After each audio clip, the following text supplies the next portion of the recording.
The pregnant woman who was smuggling suddenly realized that the container in which she was hiding had drifted out to sea at some point. She was so scared that her stomach hurt and the baby was about to be born. She rushed to open the centralized box to see what goods are in it. The first box is a plastic box which is useless. The second box is a sweater. She breathed a sigh of relief and changed out of her soggy jacket. Then came some LCD TVs and colorful headphones. All useless. Luckily, the last box contained food, dozens of bottles of fine wine. By now the sea was pouring in. She grabbed a roll of duct tape and tried to seal the bullet hole. Suddenly there were screams from the crowd outside. Another container full of stowaways is sinking, and her husband is inside. She screams his name, but all she can do is watch as the container disappears into the sea. At the time of departure, her husband was overloaded and driven to another container. Then Lucy's container was searched. The other stowaways were killed. She was the only one who escaped by lying on top of the container. But that night, the cruise ship was caught in a storm. All the containers fell into the sea. In desperation, she took a sharp knife and tried to end her life, but her belly protested, a child's plea for her to stay. Lucy regained her strength. She removed the seals and plugged the bullet holes. She made a simple drain out of the TV's pipes. She used the plastic box to drain the water out little by little. She made a wooden bed out of 2 crates. Finally, she used duct tape to set a maximum water level. She tried to call the emergency services, but the signal was intermittent on the surface and she couldn't get through. Then she began to count her supplies, in addition to her own 2 bottles of water and a loaf of bread. In the container's kit, there's a drill, a box of canned goods, a lighter and a flashlight. Suddenly her cell phone rang and it was her husband. Jack had left them in the harbor. He never made it to the boat. Lucy was very excited. She had no idea where she was. Her husband promised to come for her, but soon the sea weather was killing her. When the sun is shining directly on the sea, the container is like a steamer trunk. When it rains, the sea is turbulent. A warm current soaks her pants. The amniotic fluid breaks, and the bullet holes that were blocking the container have all collapsed. She fights back the abdominal pain and plugs the bullet hole again. In the midst of lightning and thunder, she took a deep breath. She finally gave birth in the stinging water. Lucy put the placenta in a Tupperware box. Heavy rains caused the water level to rise dramatically. Lucy ate a whole box of canned goods, but she still couldn't feed the baby. She couldn't sit around and wait any longer. She started punching holes in the container roof, but the baby was so hungry and crying. She had to take care of the baby and then make the holes. She was exhausted from both physical and mental exertion. She stuffed the last of her food like a madwoman. Suddenly the baby's cries brought her back to her senses. The last of the water must be saved for the baby. On the 5th day,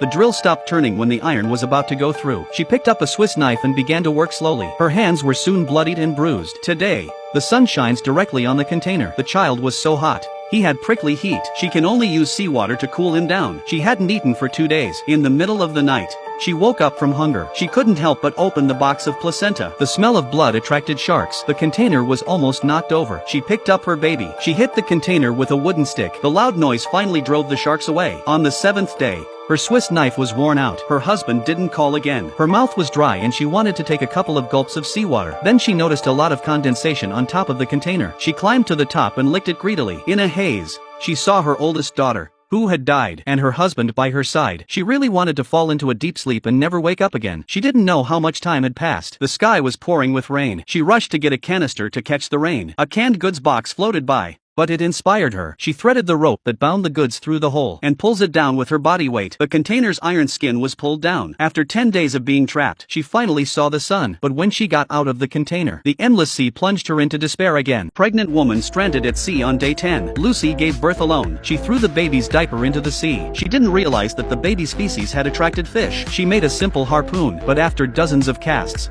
she couldn't catch a single fish. Exhausted, she lay on top of the container. She noticed an airplane flying by. She immediately smashed a TV screen, trying to use the reflection to call for help, but in her panic, her thighs were cut by sharp iron. She endured the pain and adjusted the angle of the mirror, but the plane flew away. A cut that deep had to be stitched up right away. She removed a metal hook from the TV's circuit board. She attached a copper wire from her earphones. She took a few swigs of wine. Then she poured it all over the wound. She shuddered as she picked up the surgical needle. The pain that pierced her muscles almost made her faint, and the baby seemed to sense her mother's plight. The child was very quiet. She finished sewing up the wound. She made a fishing net out of those colorful earphones. As the diaper sank again, a big fish got into the trap. Hungry for 3 days, she tore into the raw fish. She was finally able to feed her baby. The baby could eat and poop. A steady stream of bait kept her stocked. She fished by day and drained by night, but her husband never called. She wrote notes asking for help and put them in a box and threw them in the ocean, hoping someone would find them. On the 13th day, she hears something banging on the container and goes out to see it. The box that she threw a few days ago was floating back. At that moment,